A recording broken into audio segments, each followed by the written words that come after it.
चलिए दोस्तों, आज हम सब फिर एक नई वीडियो के साथ क्लास की शुरुआत करते हैं। आज की आपकी यह क्लास ईवीएस की क्लास है, जो कि आपके आने वाले सीटेट एग्ज़ाम के लिए बहुत ही महत्वपूर्ण है। अगर आप इस चैनल पर नए हैं, चैनल को सब्सक्राइब जरूर करिए।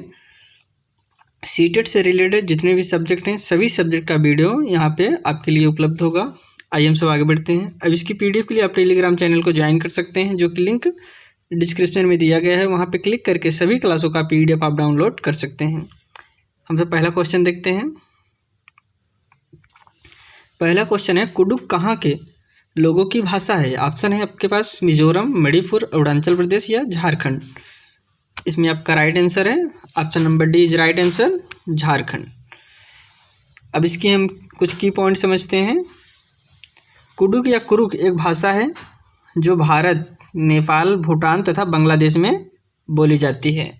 भारत में या बिहार, अब इस भारत में अगर हम सब बात करें, भारत में कौन कौन से राज्यों में बोली जाती है, तो उसमें बिहार हो गया, मध्य प्रदेश हो गया, छत्तीसगढ़ और झारखंड एवं पश्चिम बंगाल के उरांव जनजातियों के द्वारा बोली जाती है। कौन सी जनजाति?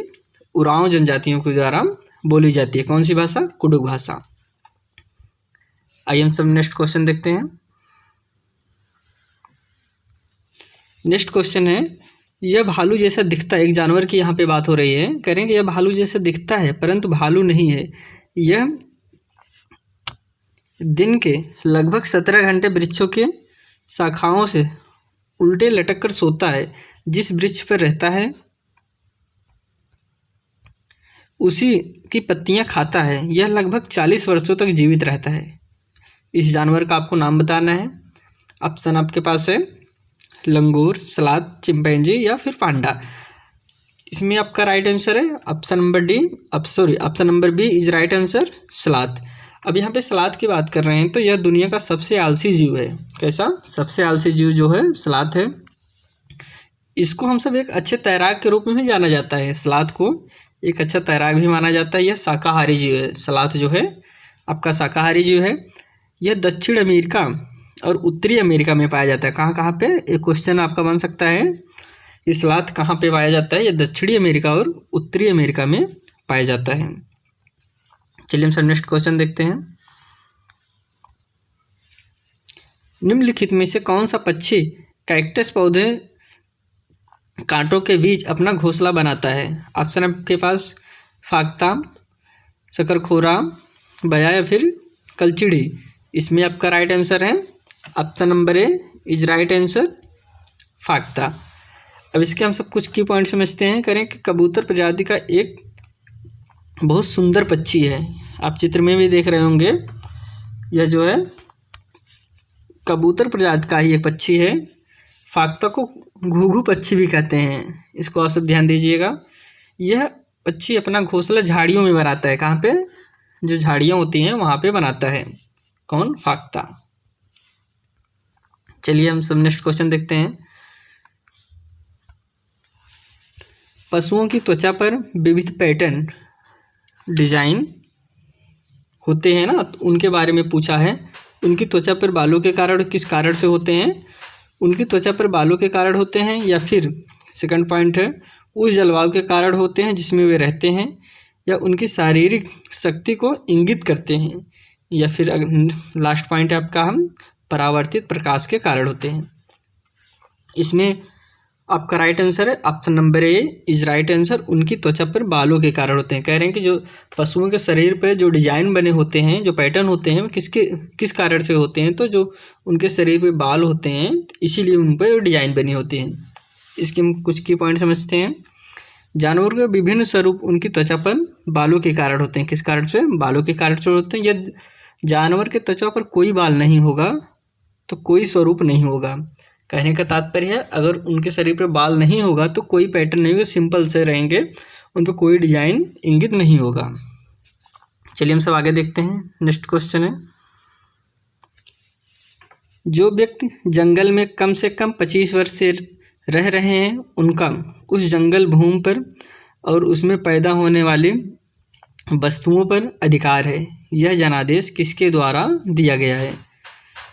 ऑप्शन है भूमि अधिग्रहण अधिनियम 1894, संविधान अनुसूचित जाति अध्यादेश संशोधन विधेयक 2012, या फिर भारतीय जंगल अधिनियम 1927, या फिर लास्ट है जंगल अधिकार अधिनियम 2007। इसमें आपका राइट आंसर है option number D is right answer, जंगल अधिकार अधिनियम 2007। इसके कुछ की पॉइंट हम सब समझते हैं। वन अधिकार अधिनियम 2007 अनुसूचित जनजाति और अन्य पारंपरिक निवासियों की वन भूमि में वन अधिकारों और कब्जों को मान्यता दें। जो पीढ़ियों से जंगल में निवास कर रहे हैं, जो कई पीढ़ियों से जंगल में निवास कर रहे हैं, उन्हें जंगल से नहीं निकाला जाना चाहिए। ऐसा जो है जंगल अधिकार अधिनियम 2007 में कहा गया है। चलिए हम सब अगला क्वेश्चन देखते हैं। निम्नलिखित में से मच्छरों द्वारा फैलने वाले रोगों को समुच्चय कौन सा है? ऑप्शन है आपके पास पहला डेंगू, मलेरिया, चिकनगुनिया, या फिर नेक्स्ट मियादी बुखार, हैजा, चिकनगुनिया, मलेरिया, HIV या फिर डेंगू, या फिर लास्ट पॉइंट है HIV, हैजा या फिर डेंगू। इसमें आपका राइट आंसर है option number A is right answer, dengue, malaria और चिकनगुनिया। चलिए नेक्स्ट क्वेश्चन देखते हैं हम सब। निम्नलिखित में से कौन से राज्य जम्मू और कश्मीर के पड़ोसी राज्य हैं? आपके पास ऑप्शन है उत्तराखंड, राजस्थान, हिमाचल प्रदेश उत्तराखंड, हिमाचल प्रदेश पंजाब, हिमाचल प्रदेश या उत्तर प्रदेश। इसमें आपका राइट आंसर है option number C is right answer, Himachal Pradesh और पंजाब। देखिए यहाँ पे ध्यान देने की जो बात है, यहाँ पे राज्य पूछा है आपसे, केंद्र शासित प्रदेश नहीं पूछा है, यहाँ पे राज्य पूछा है। इसको आप सब ध्यान दीजिएगा। अगर यहाँ पे केंद्र शासित प्रदेश पूछता तो एक होता, और राज्य पूछा है फिर दो होंगे। तो इसके हम कुछ की पॉइंट समझ लेते हैं। जम्मू और कश्मीर के केंद्र शासित प्रदेशों में पुनर्गठन के प्रावधान जम्मू और कश्मीर पुनर्गठन अधिनियम 2019 के भीतर निहित थे, जिसे अगस्त 2019 में भारत की संसद के दोनों सदनों द्वारा पारित किया गया था। चलिए अगला क्वेश्चन हम सब देखते हैं। बगुला भैंस पर बैठता है क्योंकि आपके पास ऑप्शन है बगुला तथा भैंस में सहजीवी का संबंध है, बगुला मनोरंजन के लिए भैंस पर बैठता है, भैंस बगुलों को एक स्थान से दूसरे स्थान तक आने जाने में मदद करती है, बगुला भैंस को डराना चाहता है। इसमें जो कि आपका राइट आंसर है option number A is right answer, बगुला तथा भैंस में सहजीवी का संबंध है। अब कैसे सहजीवी का संबंध है, इसको हम की पॉइंट से और क्लियर करने का प्रयास करेंगे। बगुला भैंस पर बैठता है क्योंकि बगुला तथा भैंस में सहजीवी संबंध है। कैसा संबंध है? सहजीवी संबंध है। बगुला भैंस के शरीर में उपस्थित लुओं, किलनियों आदि को खाता है। देखिए जब बगुला भैंस पे बैठा तो जो उसके अंदर किलनी है, जो कीड़े मकोड़े हैं, उसे बगुला खा रहा है। इससे बगुला का भी फायदा हो रहा है और जो भैंस है उसको भी फायदा हो रहा है कि उसके अंदर से जो ये सब निकल जा रहे हैं उसको भी राहत मिल रहा है। यही कह रहे हैं कि दोनों में सहजीवी का संबंध है। चलिए अगले क्वेश्चन हम सब देखते हैं। भारत में कितने जैव भौगोलिक प्रक्षेत्र हैं? ऑप्शन है 8, 10, 12 या फिर 14। इसमें आपका राइट आंसर है option number B is right answer, 10। Bharat में 10 जैव भौगोलिक क्षेत्र हैं। ट्रांस हिमालय क्षेत्र, हिमालय क्षेत्र, डेजर्ट जोन, सेमी रेदी जोन, पश्चिमी घाट जोन, डेक्कन पठार, गंगा के मैदान, उत्तरी पूर्वी क्षेत्र, तटरेखा समीप, तटीय क्षेत्र और द्वीपीय समूह। चलिए नेक्स्ट क्वेश्चन हम सब देखते हैं। भारत में निम्नलिखित में से किस पर स्वच्छ ऊर्जा उपकर लगाया जाता है? ऑप्शन आपके पास है गैसोलीन, गृह निर्मित कोयला, आयातित कोयला या फिर 2 और 3 दोनों। इसमें आपका राइट आंसर है ऑप्शन नंबर डी, 2 और 3 दोनों।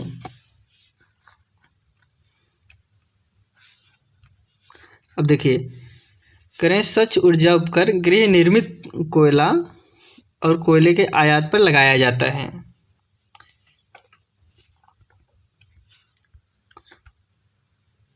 अगला क्वेश्चन है, प्राथमिक कक्षाओं में पर्यावरण अध्ययन को सीखने में कहानियाँ एक महत्वपूर्ण पहलू हैं। पर्यावरण अध्ययन के कक्षा कक्षा में कहानी सुनाने के लिए निम्नलिखित में से कौन सा सबसे कम उपयुक्त कारण है। देखिए इसमें आपको कारण दिए गए, उसको बताना कौन सा सबसे कम उपयुक्त। उपयुक्त तो सभी हैं, लेकिन कौन सबसे कम है और कौन सा जो सबसे ज़्यादा है, पहले उसको वरीयता देना है।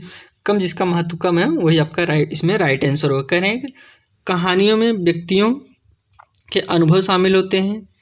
कहानियाँ अनेक विषय क्षेत्रों को छूती हैं। कहानियाँ कक्षा प्रबंधन में सहायता करती हैं। कहानियाँ पर्यावरण अध्ययन अवधारणा से संबंध जोड़ने के लिए संदर्भ उपलब्ध कराती हैं। देखिए इसमें जो कि राइट आंसर आपका है option number D is right answer. कहानियाँ पर्यावरण अध्ययन अवधारणा से संबंध जोड़ने के लिए संदर्भ उपलब्ध कराती हैं। इसके हम कुछ पॉइंट समझते हैं। कहानियों में व्यक्तियों के अनुभव शामिल होते हैं। कहानियाँ अनेक विषय क्षेत्रों को छूती हैं। कहानियाँ कक्षा प्रबंधन में सहायता करती हैं। जो सबसे कम उपयुक्त है ऑप्शन नंबर डी है, जो कि आपका राइट आंसर है। अगला क्वेश्चन है किस प्रदेश में विश्व धरोहर में शामिल टाइगर रिजर्व है।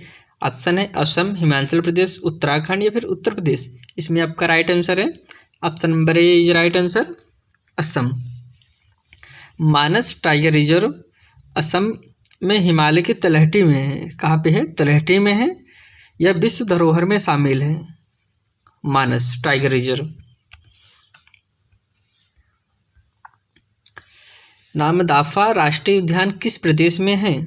ऑप्शन है असम, अरुणाचल प्रदेश, मणिपुर, मेघालय। इसमें आपका राइट आंसर है option number B is right answer, Arunachal Pradesh. इसके कुछ की पॉइंट हम सब समझते हैं। नामदाफा राष्ट्रीय उद्यान अरुणाचल प्रदेश में है। यह क्षेत्रफल के हिसाब से तीसरा सबसे बड़ा राष्ट्रीय उद्यान है। क्षेत्रफल के हिसाब से इसका क्षेत्रफल 1985.23 वर्ग किलोमीटर में है। इसकी स्थापना 1974 को हुई थी। चलिए दोस्तों हम सब ने अगला क्वेश्चन देखते हैं। निम्नलिखित में से जड़ का कौन सा कार्य पौधे के लिए नहीं है। ऑप्शन है भोजन भंडारण संचित करना, ह्यूमस उपलब्ध कराना, पौधे को सहारा देना या फिर जल तथा खनिज का अवशोषण करना। इसमें आपका राइट आंसर है। देखिए यहाँ पे नहीं पूछा, इसको आप सब ध्यान दीजिएगा। इसमें जो है option number B is right answer है, ह्यूमस उपलब्ध कराना है। मिट्टी में विद्यमान विघटित तथा अंशतः विघटित जैविक पदार्थ जिनकी उत्पत्ति जंतुओं तथा अथवा वनस्पतियों को सड़ने गलने से होती है वही ह्यूमस है। ह्यूमस का काम जड़ से रिलेटेड नहीं है, इसलिए आपका बी राइट आंसर है। चलिए अगला क्वेश्चन हम सब देखते हैं। विश्व का पहला ओजोन परत संरक्षण के लिए सम्मेलन कहाँ हुआ था। ऑप्शन है वेनिस, वियना या फिर दिल्ली या टोक्यो। इसमें जो एक पहला हुआ था वियना में। करें कि ओजोन परत संरक्षण के लिए पहला सम्मेलन 1985 में ऑस्ट्रिया की राजधानी वियना में हुआ था, जो 1988 से लागू हुआ था। उसको आप सब ध्यान दीजिएगा, लागू जो है 1988 में हुआ था ये। और इसमें कुल 196 देश में लागू किया जा चुका है। इसको जो है भी 196 देशों में लागू किया जा चुका है। अगला क्वेश्चन है बिलीगिरी रंगा मंदिर वन्यजीव अभ्यारण्य किस प्रदेश में है। ऑप्शन है केरल, तमिलनाडु, कर्नाटक, आंध्र प्रदेश। इसमें आपका राइट आंसर है option number C is right answer, Karnataka में। बिलीगिरी रंगा मंदिर वन्यजीव अभ्यारण्य कर्नाटक में है। यह 540 वर्ग किलोमीटर में फैला हुआ है। इसकी स्थापना 1974 को हुई थी। भारत के क्षेत्रफल का कितना प्रतिशत भाग सुरक्षित क्षेत्रों में आता है। ऑप्शन है 4%, 5%, 6% या फिर 7%। इसमें आपका राइट आंसर है option number B is right answer, 5%। Bharat के क्षेत्रफल का 5% भाग सुरक्षित क्षेत्र में आता है, जिसे कि रिजर्व किया गया है। कितना परसेंट? 5%। कार्बन डाइऑक्साइड के उत्सर्जक देशों की सूची में किस स्रोत से कार्बन डाइऑक्साइड उत्सर्जन पर आधारित होती है। ऑप्शन है जीवाश्म ईंधनों का जलना, सीमेंट उद्योग, उपयुक्त दोनों या इनमें से कोई नहीं। इसमें आपका राइट आंसर है option number C is right answer, उपयुक्त से दोनों, जीवाश्म ईंधन का जलना भी और सीमेंट उद्योग भी। करें कार्बन डाइऑक्साइड उत्सर्जक देशों की सूची जीवाश्म ईंधन जलने और सीमेंट उद्योग से उत्सर्जित कार्बन डाइऑक्साइड पर आधारित होती है। नेक्स्ट क्वेश्चन है, सत्यमंगलम वन जीव अभ्यारण्य किस प्रदेश में है? ऑप्शन है तमिलनाडु, केरल, कर्नाटक, आंध्र प्रदेश। इसमें आपका राइट आंसर है option number A is right answer, Tamil Nadu. Sathyamangalam वन्यजीव अभ्यारण्य तमिलनाडु में है। यह पश्चिमी घाट में है। इसका क्षेत्रफल 14 से 12 वर्ग किलोमीटर है।